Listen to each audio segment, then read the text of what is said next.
Hello everyone, and thanks for coming to today's press conference. I just wanted to talk through some of the timings today before we start. So we will have the principals take 5 minutes each to do some brief interventions, at which point we will run to a series of questions. We'll only have a short time for questions. Everything will be on the record. And without further ado, let's start today.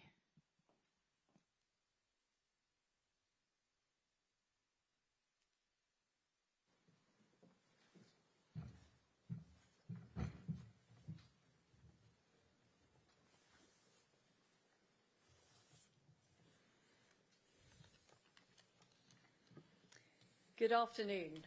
Welcome to the British Embassy in Warsaw. It's good to have the opportunity to hear from my friend and colleague, Dmytro Kuleba, the Ukrainian Foreign Minister, at what is an extremely difficult time. What we have seen on the streets of Irpin and Bucha are scenes that we will never forget. We have seen butchery, evidence of rape and sexual violence, as well as the indiscriminate killing of civilians. We will ensure that the perpetrators are brought to justice for these barbaric crimes. And together with our allies, we will step up our efforts to stop Putin's appalling war. 3 weeks ago, the UK led 41 states to refer these atrocities to the International Criminal Court. We're providing additional funding to the ICC. The UK military and police are providing technical assistance to the investigations, and the Metropolitan Police War Crimes Unit have commenced the collection of evidence. We're working very closely with the Ukrainian government on this. We've appointed former ICC judge Sir Howard Morrison as an independent advisor to the Ukrainian Prosecutor General. And today I can announce that we're launching a £10 million civil society fund to support organisations in Ukraine, including those helping the victims of conflict-related sexual violence. We will not rest until these criminals have been brought to justice. We are clear that after these appalling crimes, Russia has no place on the Human Rights Council. And it is the responsibility of the UK and our allies, and that's what Dmytro and I have discussed today, to step up our support for our brave Ukrainian friends. That means more weapons and more sanctions. Putin must lose in Ukraine. Later this week, the G7 foreign ministers and the NATO foreign ministers will meet. We need to announce a tough new wave of sanctions. The reality is that money is still flowing from the West into Putin's war machine, and that has to stop. In Brussels, I will be working with our partners to go further, as has been advocated by Dmytro, in banning Russian ships from our ports, in cracking down on Russian banks, in going after new industries filling Putin's war chest, like gold, and agreeing a clear timetable to eliminate our imports of Russian oil, gas and coal. We also need even more weapons of the type the Ukrainians are asking for. The UK is supplying more, including next-generation light anti-tank weapons, Javelin missiles and Starstreak anti-aircraft systems. And last week, we hosted a donor conference with our allies to secure more. The fact is that being tough is the only approach that will work. Putin has escalated this war, and this approach is vital to ensuring he loses in Ukraine and that we see a full withdrawal of Russian troops and Ukraine's hand is strengthened at the negotiating table. There should be no talk of removing sanctions while Putin's troops are in Ukraine and the threat of Russian aggression looms over Europe. We need to see Putin withdraw his troops. We need to see Ukraine's full territorial integrity restored. We need to see Russians' ability for further aggression stopped. We need a plan to rebuild Ukraine, and we need justice done at the International Criminal Court. Dmytro, we salute your bravery and the bravery of the Ukrainian people. We are determined to help in whatever way we can. We will back you unwaveringly in your negotiations. And together, we will not rest until Putin fails and Ukraine prevails. Dmytro, I'd like to invite you to make a few comments. Thank you. It's always a great pleasure to have another meaningful conversation with Liz. I regret we're not seeing each other in Kiev, but I hope I will be able to host you in Kiev soon. Ukraine won the battle for Kiev, but the war goes on. We are preparing for the new large-scale offensive by Russia in eastern Ukraine. They will try to capture more territories in Donetsk and Lugansk regions. They will try to entrench and root themselves in the Kherson region. They will try to capture bleeding Mariupol. What you've seen, the horrors that we've seen in Bucha are just a tip of the iceberg of all the crimes that have been committed by Russian army in the territory of Ukraine so far. And I can tell you without an exaggeration, but with great sorrow, that the situation in Mariupol is much worse compared to what we've seen in Bucha and other cities, towns and villages nearby Kiev. Horrors of Bucha, Mariupol and other places demand serious G7 and EU sanctions. I appreciate everything that has been done so far, but Liz is right. The West continues to fuel Russian war machine with payments for fossil fuels, with trade that is still taking place between Russia and Western countries, with financial transactions conducted through Russian banks that have not been disconnected from SWIFT yet. And when we discuss the sanctions that must be imposed on Russia without any delay, actually we have the same speaking points with Liz, and I appreciate that the fact that Ukraine and the United Kingdom are aligned on this issue too. Half measures are not enough anymore. I demand from our partners, on behalf of the victims of Bucha and the people of Ukraine, to take the most severe sanctions against Russia this week. This is not the request of Ukraine's foreign minister. This is the plea of the victims of rape, torture and killings, their relatives and the entire Ukrainian nation. I have heard thousands of arguments why this or that sanction cannot be imposed against Russia. It's time to put all hesitation, reluctance, business-wise arguments aside and think about human sufferings and the need to stop the Russian war machine until it kills and destroys more on its way.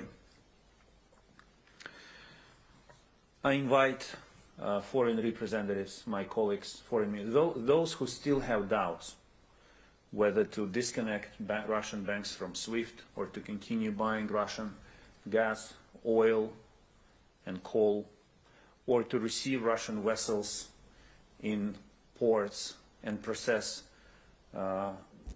products either sold to Russia or bought from Russia. I invite all of them to visit Bucha without any delay, to visit a small village and stand in front of the mass grave,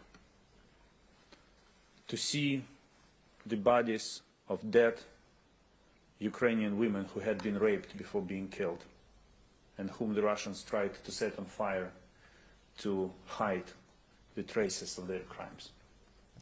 And I do this address to all foreign ministers who will be meeting this week at NATO, at the European Union, at the G7 ministerial. If you have doubts, reluctance, or arguments about the need to keep doing business with Russia, go to Bucha first, and then talk to me. The same goes for weapons. There have been some hesitations and reluctance to provide Ukraine with all weapons that we are asking for. The same approach should be applied to the issue of weapons. The more weapons we have, the sooner we will be able to win this war and to prevent Russia from committing more crimes. I appreciate the United Kingdom's readiness to work closely with Ukraine on the investigation of the committed war crimes and to bringing perpetrators and their commanders to account. International justice takes time, but we will be focused on making sure that they pay the price for what they have done to the people of Ukraine. After everything we've seen, I believe I would like to echo what Lee said and also demand the expulsion of Russia from the Human Rights Council. Ukraine has been raising this issue before. We now insist that this must be done immediately. Finally, I would like to say that 2 points. We discussed how Ukraine, United Kingdom and Poland can further build up our relations in the trilateral format that we created shortly before the aggression. This last month demonstrated that Poland, Ukraine and the United Kingdom are the closest friends and they can do a lot together. And I see that there is a political will in both London and Warsaw to do more. And finally, I would like to thank Liz and the entire UK government and the people of the United Kingdom to everything that you have done so far and your resolve not to stop until Ukraine wins and justice prevails. Because the victory of Ukraine will be the victory of justice in Europe and in the world. Thank you. We'll take a few questions now, and the first one goes to BBC Adam Easton. Thank you. The sanctions imposed so far have not stopped Russia from committing awful acts.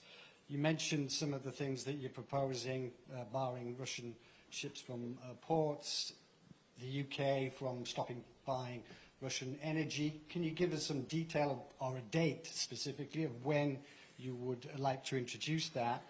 And can you realistically get other European countries to agree to the sanctions, such as barring Sberbank, Gazprom Bank from SWIFT, that, you know, those sanctions, tougher sanctions that you would like to impose, are you realistically confident you can get the agreement on that?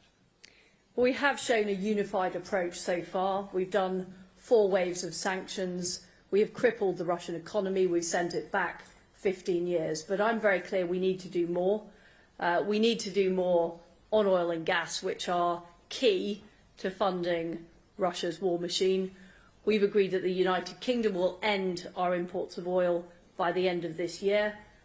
We are in discussions with other countries about a timetable for gas, oil and coal. And it is only by cutting off the entire supply to the Western world that we will see the revenues go down from Putin's war machine. On the subject of the port ban, that is something the UK has already done. We would like to see others do the same. We also want to see further sanctions on gold so that the Russian central bank can't circumvent the current sanction. But as far as the UK is concerned, nothing is off the table in terms of sanctions. Dmytro is absolutely right. The scenes that we have seen are appalling. And they are not, I'm afraid, the end of the atrocities that will be uncovered. And we simply should not be doing business with this country. We simply should not be doing business with Putin. And we have to stop it, and we have to stop it with our allies. That's the case we're making, together with Ukraine and our allies across Europe and across the Western world, and in fact across the free world.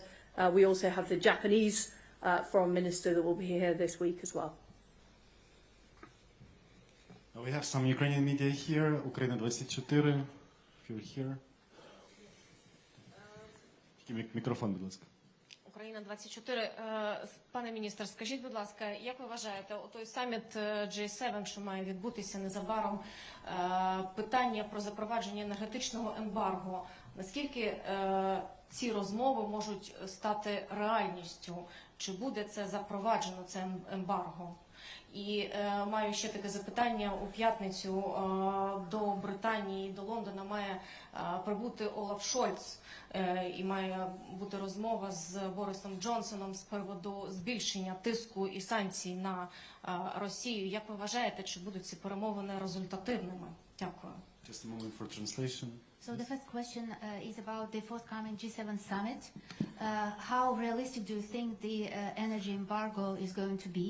And the second is about the visit of Olaf Scholz on Friday to the UK and about the discussion between Boris Johnson and Olaf Scholz. What is going to be? What are the expectations?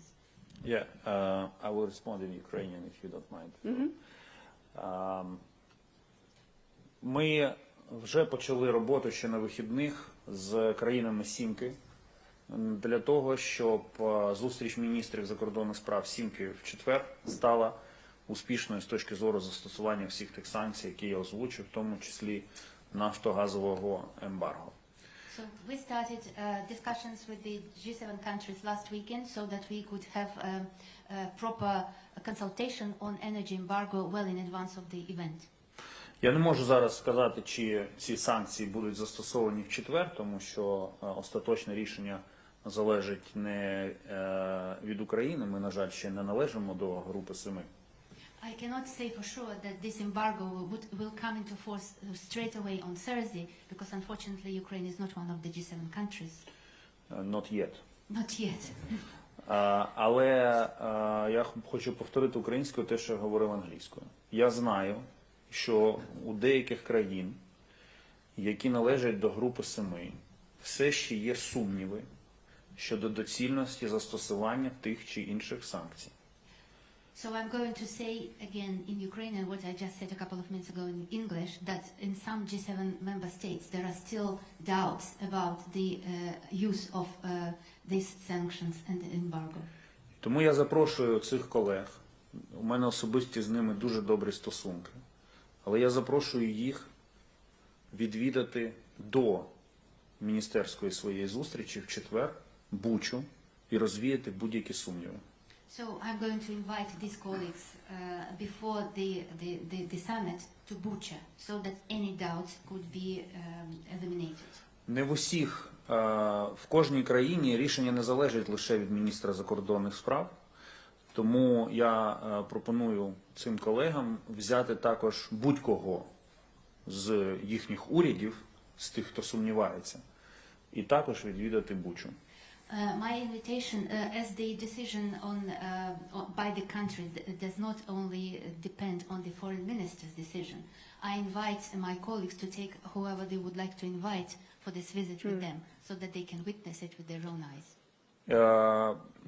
Міністр Трас поінформувала мене про те, що планується візит пана канцлера Шольца до Великої Британії і про намір прем'єр-міністра Джонсона обговорити питання санкцій і постачання озброєнь до України під час цієї розмови. І я дякую за готовність британської сторони працювати з Німеччиною над цими питаннями. Minister Truss informed me about the forthcoming visit of Olaf Scholz to the UK and about the forthcoming discussion between Prime Minister Johnson with Mr. Scholz about both the sanctions and about the supply of weapons. And I'm very grateful to the UK government for this. Next one goes to Financial Times, James Schotter. Thank you very much indeed. Two questions, if I may. To the Foreign Secretary, Poland's Prime Minister and I believe also President Zelensky described what's happened in Bucha and around there as genocide. Would you agree with that assessment? And if so, how would that change, or would it change in any way the British approach? And secondly, to Minister Kuleba, Viktor Orban this morning described President Zelensky as an opponent. What's your reaction to that? Thank you. Well, we're all appalled by the scenes in Bucha, the butchery, the clear evidence of sexual crime, of the targeting of innocent civilians, and it's very clear that war crimes have taken place. And we have been working with the ICC. We're putting funding in. We've got the Metropolitan Police investigating those war crimes so the perpetrators can be brought to justice. Now, as to the question of genocide, that is a matter for the courts to determine. But what I want to be very clear about is the UK is taking the maximum approach. We're taking the maximum approach on sanctions. As far as we're concerned, nothing is off the table. We're taking the maximum approach on weapons in terms of what we can supply to Ukraine. And in fact, that's one of the issues that Dmytro and I have been discussing with today. And the idea that we should wait for something else bad to happen is just completely wrong. The worst has already happened. We have already seen appalling atrocities committed in Ukraine with complete impunity. And that is why we want to go to the maximum level of sanctions with our allies and partners. And that is why we are pulling the stops out in terms of supplying Ukraine with the support they need to end this appalling war, which has to mean Putin losing in Ukraine. In the last months, it became apparent to all European leaders that the only opponent that they have is President Putin. If Prime Minister Orban believes that President Zelensky is his opponent, while President Putin becomes one of the first, if not the first, foreign leader to congratulate Prime Minister Orban with victory, then it says more about Hungary than about Ukraine. Thank you. At this, we have to conclude. We don't have any more time. Thank you. Thank you. Thank you.